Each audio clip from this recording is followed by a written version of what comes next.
वचन है जो परमेश्वर की समझ से भरा है, जो परमेश्वर के जलाल से भरा है, वो मैं आपके लिए पढ़ूंगा।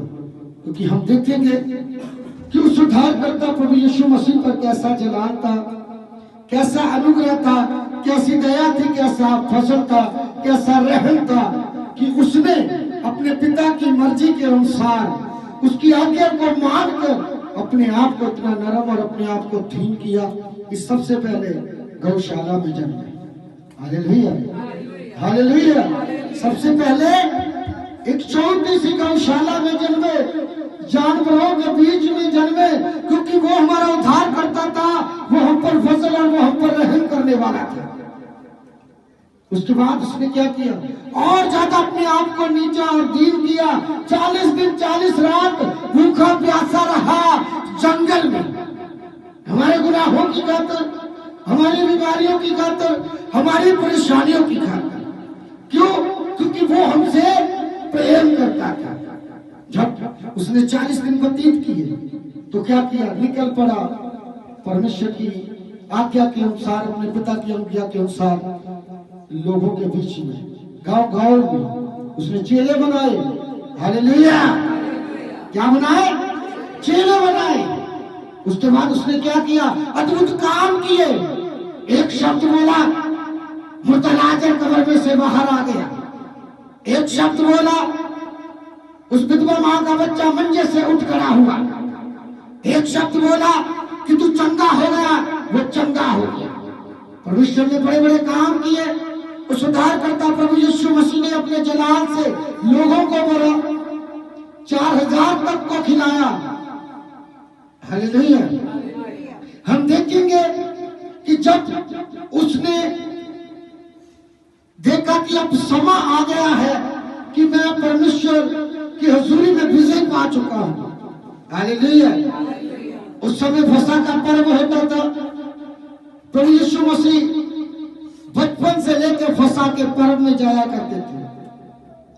एक बार जब छोटे थे तो वो मंदिर में रुक गए थे। उनके माँ बाप अपने घर चले गए, वापस वो अपने घर से उसे लेने आए तो उसे मंदिर में शास्त्रियों के साथ वार्तालाप करते हुए देखा। हालेलुया। वो हर एक साल फसह के लिए, फसह मनाने के लिए यरूशलेम जाया करते थे। इस बार क्या था, परमेश्वर को, हमारे उद्धारकर्ता प्रभु यीशु मसीह को पता था कि ये मेरा आखिरी फसह है। बोलो हालेलुया, हालेलुया। क्यों ना मैं परमेश्वर की हुजूरी में, परमेश्वर की रहनुमाई में विजय के साथ, पूरी सामर्थ के साथ यरूशलेम में प्रवेश करूं। हालेलुया। विजय के साथ कौन प्रवेश करता है? जो जय प्राप्त करता है। बोलो हालेलुया। उसको पता था कि मेरा समय नजदीक है, मैंने मृत्यु पर जय पा ली है। इसके बारे में ना अभाव को पता था और ना ही उनके चेलों को पता था। जामनगर के बाद जैसे हमारे भी शहरों के बाहर छोटे छोटे गांव आते हैं, तो वो बैतनिया नामक, बैतसगे नामक गांव था, पर्वत था, उसके पास गए। उन्होंने अपने 2 चेलों से कहा कि जाओ नगर में जाओ, नगर में जाते हुए एक तुझे गधी का बच्चा मिलेगा, उसे खोल लाना। अगर कहे तो उससे कहना कि राजा को इसकी जरूरत है। बोलो हालेलुया, हालेलुया। ऐसा ही हुआ। जब वो खोल रहे थे तो परमेश्वर का वचन पूरा हुआ कि मालिक ने कहा कैसे, क्यों खोल रहे? उन्होंने बोला मालिक को, राजा को जरूरत है। तो उन्होंने जाने दिया। क्या किया? उन्होंने अपने जो कंधे पर बाजू बंद रखे होते थे, अपने गले में पटके रखे थे, उसने उस गद्दी पर बिछा दिए और हमारे उद्धारकर्ता प्रभु यीशु मसीह को बिठा दिया। तो चेले तो परमेश्वर की स्तुति में गा रहे थे, उसकी महिमा में गा रहे थे। जब फसह मनाने आए लोगों ने देखा ये तो वही प्रभु यीशु मसीह है जो उद्धार करता है, जो लंगड़ों को चलाता है, जो मुर्दों को जिंदा करता है, जो अंधों को आंखें देता है, जो गूंगों को और बोलों को सुनने और बोलने की सामर्थ्य देता है।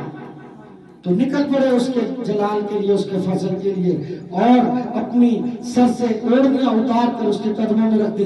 वहां पर खजूर के पेड़ थे, खजूर की टहनियां तोड़ तोड़ के उसके कदमों में रख दी। क्यों रख दी? क्योंकि उसका स्वागत करते थे। आपको पता, जिस देश में ज्यादा पैदावार होती है आदमी ज्यादा उसका उसी से स्वागत करता है। हमारे यहाँ फूल गिरा गिरा के स्वागत करते हैं, तब वहां पर खजूर के पेड़ आज भी बड़े हैं। तो आज उन्होंने टांगियां वहीं पर तोड़ी, परमेश्वर के आगे बिछाना शुरू कर दिया। उन्हें परमेश्वर का जलाल दिखाई दे रहा था, परमेश्वर का अनुग्रह दिखाई दे रहा था। वो था परमेश्वर का यरूशलेम में विजयी प्रवेश। हालेलुया।